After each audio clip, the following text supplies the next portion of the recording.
Hello, good morning. So balik tayo ngayon ulit sa loading ng steel products dito sa nandito pa rin kami sa Dangjin. So mga 1 week na kami dito.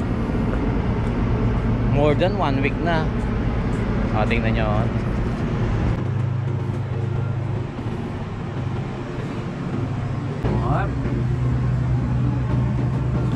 Pupuntahan natin kung saan nila ilalagay yan. Yun.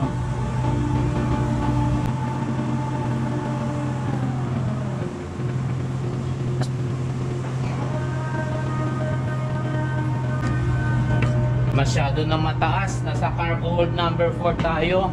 So kung makikita mo yung Caraproa nya, bibisitahin natin, bababaan ko yan. Halos tapos na. Tapos sa pinakababa niya, yung kalahati niya is mga steel coil. Pupuntahan natin yan, cargo hold number 4. Kasi kapag umulan, yan tulad yan ng mga steel coil na yan, no, sa pantalan.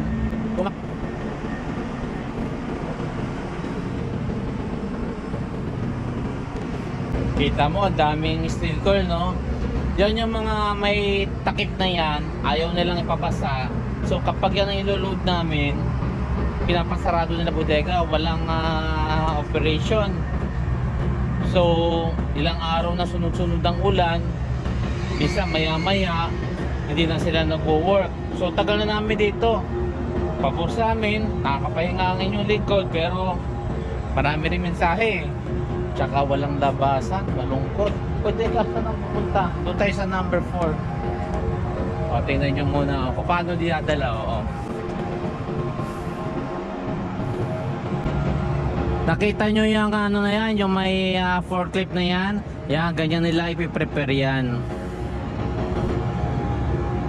Tapos susungkitin lang.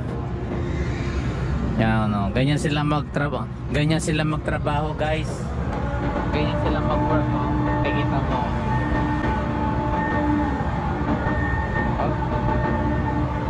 Yan. Nilagay ng forklift, ngayon bubuhat. Nilagyan ng forklift, ngayon bubuhatin siya ng crane pa isa-isa. Pa isa-isa lang ang ano nila kasi ayaw nilang baka ma-damage eh. Yung ganyang kargada nila na mga coil, mga special coil yan, no? Kaya mga nakatakip pa. Kasi minsan yung walang takip mismo eh. Bear siya talagang as in na kinol na wala dito eh. Wala dito. Talagang mga special ng mga steel coil nila dito. Wala akong may sample sa inyo. So iba-iba yung mga steel coil. Ayan na naman yung crane, no. Ngayon pipick upin nila yan.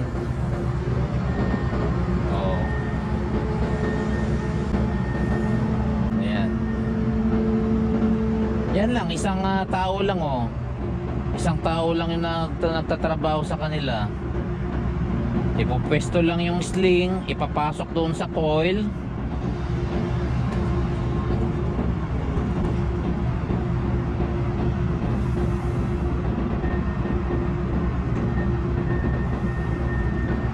Ayan, ipapasok sa coil.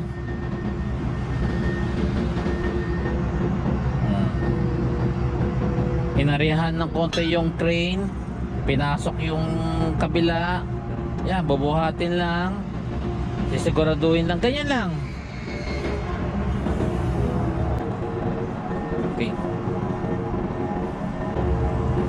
So ganyan lang sila ka-smooth mag-work. Ngayon, natitingnan namin yan, kapag nilapag ba doon ay hindi nila binangga kung saan-saan, baga walang UP. Hindi dapat na UP yan. Kasi i-claim yan sa kabilang port. Kailangan na ganyan din namin dideliver ang kargada. Alam mo, hindi mga kalawangan, kaya nga pag umuulan, sinasarado. Ayan.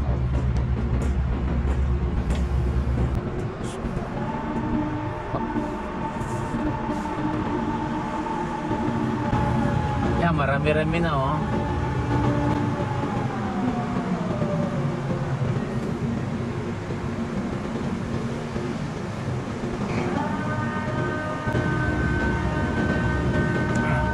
So guys, bababa na tayo. Kaya nangako ko sa inyo.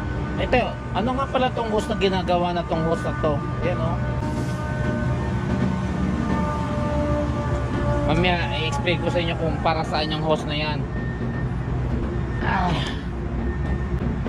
Teka, tingnan natin para mag-garanti ko na. Nakakabit siya sa compressor, oh. Tingnan mo yung hose. Nakakabit siya sa portable na compressor nila. Kasi pag magla-lashing na, kailangan nila ng ere para mabilis, nakatight na tight. Makikita natin pang lashing nila yan, kung paano nila lashing yung steel coil na yan. So nasaan na ba ako? Baka ako yung naligaw. Hold number 4. Okay, so let's go.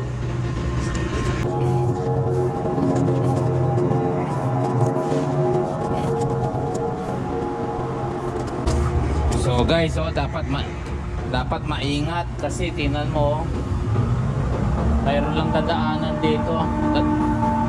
Titingnan natin yan.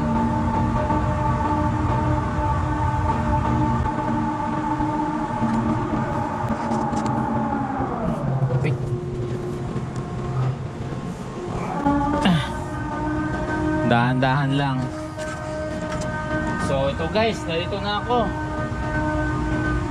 Narito na ang inyong lingkod. At mag-iikot tayo. Oh. Okay. Grabe, no? Yan, no? Ginagamit nila yung area na yun para tisahan to. Kasi hindi naman nila matitisahan ng mano-mano to eh. Oh, patitisahan ko pa to. Medyo slack.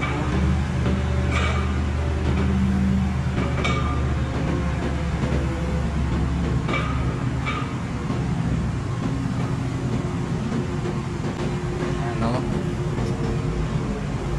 Tingnan natin.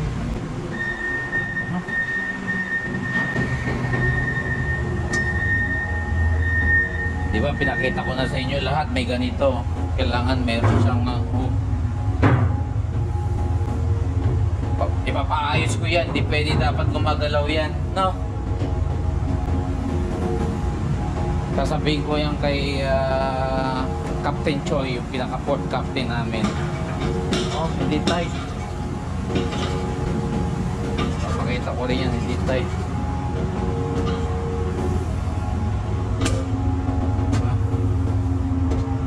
Okay. So, na namin final lashing, hindi ko i-accept to. Kailangan tisado to. Utusan ko yung kaport captain namin ang tisahan yan. Hindi pwede yung ganyang maluwag.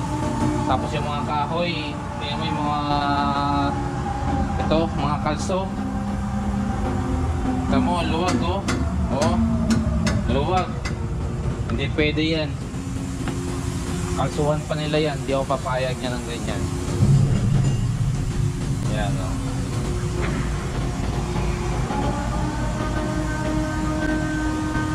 Tapos nilalasingan na rin. Nakita nyo yung steel cord dun sa dulo. May lashing na yan o. Ganyan na paglalasing nila. Pag napatungan yan, mamaya bababaan ko rin yan. Kasi baka magalit sila na may ibang tao doon magalit. For safety reason, magagalit sila. Hindi naman nila ako kilala na akong kapitan dito. So, mamaya pupuntahan natin yung pag wala sila, pag break time.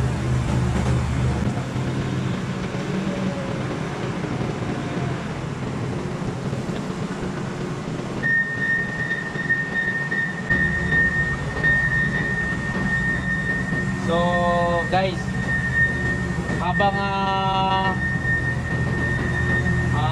habang nilalagyan nila na yan, pinapatong-patong na.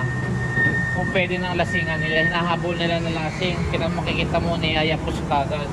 Mamaya magantay tayo ng mga ilang pagkargada. Let's say mga dalawa pa. Lalasing na nila yan, makikita mo kung paano nila lasingan. Lalagyan lang nila ng strap. Tapos makikita nyo. Kasi kahit anong explain ko naman, hindi nyo maintindihan. Unless makita nyo. Pag lilipat ako sa kabila, diyan nyo, ikutan ko yan, ha?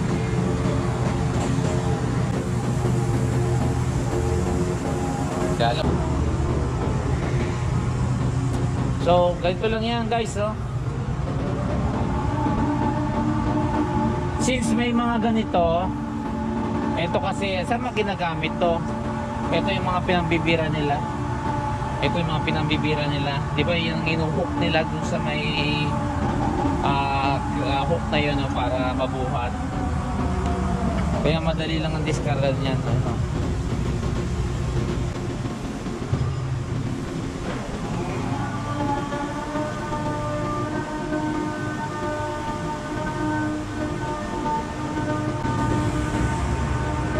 So guys, lilipat tayo. Baka tumagal naman ako. Hindi ko na kayo sasama sa pag-akyat at pagbaba. Makikita nyo na lang ako mamaya doon. So hintayin nyo ako doon guys. Stay tuned.